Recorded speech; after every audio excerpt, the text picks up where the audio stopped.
Ang susunod na programa ay rated PG. Ito ay nangangailangan ng patnubay at gabay ng magulang para sa mga batang manonood.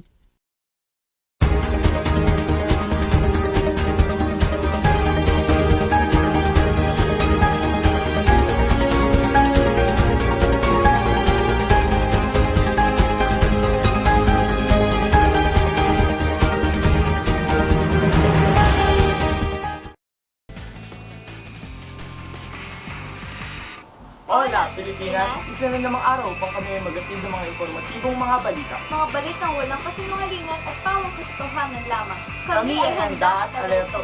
Ako si DJ Tustrosa. At ako naman si Jackie Sanggalang. Handa oras-oras. Laging alerto. Hola, Balita! Tignan natin ang naging pinsala ng bagyong Sendo. Sa balitang nasyonal, ang pagtaas ng pamasahe sa jeepney. Balitang abroad, perang gagastusin ng pamahalan para sa pagpapauwi ng OFW galing Syria. Bagyong magupit nakarang taon dahil sa bagyong Sendo. At dahil dito ay napakalaking pinsala rin ang idinulot nito. Abigin sa'yo to, hola! Malaki ang pinsala ng bagyong Sendo. Para masalanta ng bagyong ito. Halos abot na sa 1 milyong piso ang naitalang pinsala ng bagyong Sendo. Tumagupit sa Cagayan de Oro at Iligan City. Umabot sa 752 milyong piso ang naitalang pinsala sa infrastruktura at 15 milyong piso ang napektuhan sa agrikultura sa Ilaga, Mindanao. Sa Cagayan de Oro ay 615 ang namatay at 555 pa ang nawawala. Sa Iligan City naman ay 283 ang nasawi at 406 naman ang kasulukuyang pang hinahanap. Prioridad ang pagligas sa mga taong malapit sa ilog. Alinsunod sa pagdeklara ng National State of Calamity, ang mga biktima ng bagyong Sendong ay maaari nang kumuha ng calamity loan sa GSIS at SSS na walang interes. At sa lawak ng pinsalang dinulot ng bagyong Sendong, inihag din na Malacanang nakahanda ang 1.297 billion piso para masuportahan at disaster response ng pamahalaan sa lugar ng apektado ng kalamidad. Department of Public Works and Highways at Department of National Defense ay mayroon tinatawag na Quick Response Fund na kung saan mayroong pondo para agad umaksyon sa gitna ng kalamidad. Noong 2011 naman ay mayroon 5 bilyong piso ang nakalaan para sa kalamidad.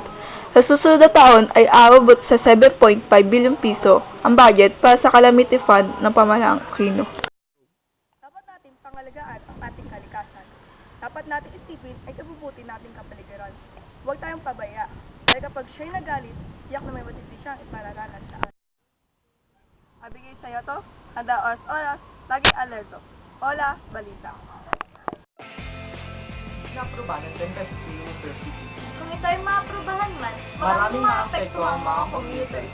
Bata, matanda, estudyante at mga magulang. Jubel Manalo, hola! Posibleng naaprubahan noong nakaraang taon ang minimum fare sa jeepney. Sa bagay nito ay maapektuhan ng mga commuters at ang mga drivers. Ang mga estudyanteng sumasakay pa ng jeep papunta sa kanilang paaralan na apektado din. Gayon din ang kanilang mga magulang na nahihirapang pagkasya ng mga nakikita sa trabaho. Bilang commuter, agree ka ba sa 10 pesos ng mga fare sa jeepney? Bakit? Dahil isa akong ay may ano ka piso ka sa atin. Siyempre, malaki ang apekto sa amin ng pagtaas ng pamasahe. Binibigyan kami ng mga parents namin ng allowance. Minsan nga, binibigay sa amin simula pa lang ng sugo.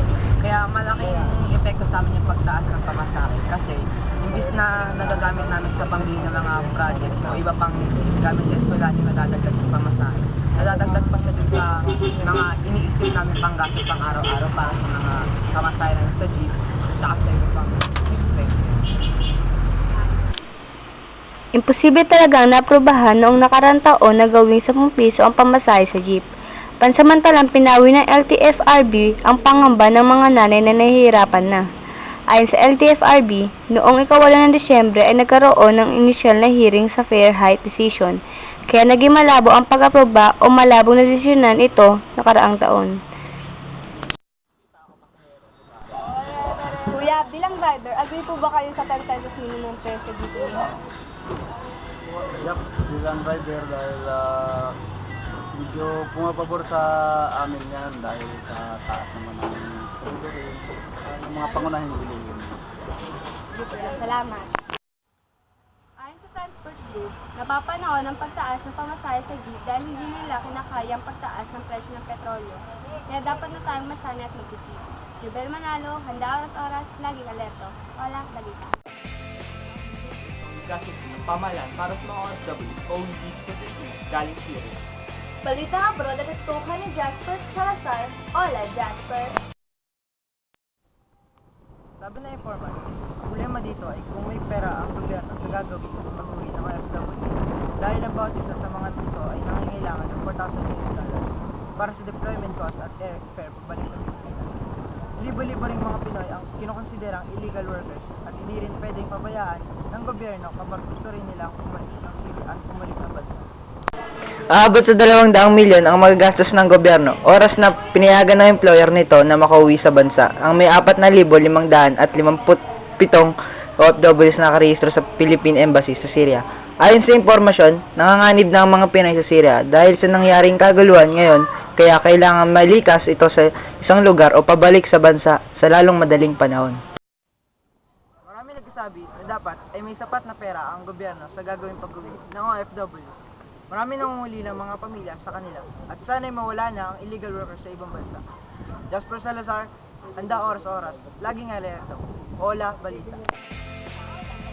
Balitang panahon na tinutukan ni Carl Maomay. Sa ating balitang espesyal, mga estudyante at paggamit ng wisang Ingles. Sa balitang sport, mas max yung pagbabalik ng PBA TV. Showbiz news, ang pagbabago ni Jake Pacquiao at Charis. Ang palabas, Mga piling manood sa Ola Balita. magbabalik ang Ola Balita.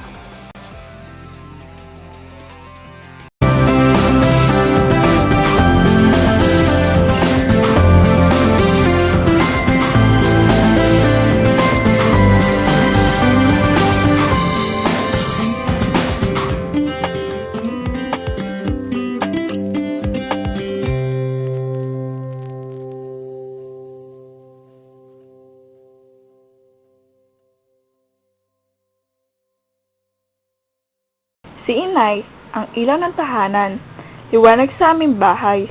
Pero, pag wala si Itay, wala rin kaming ilaw. Kasi, wala kang pambayad ng ilaw pag wala si Itay na itatrabaho. Kaya, dapat natin magbayad. May liwanag ang bahay. Ay, boy pala. May liwanag ang buhay.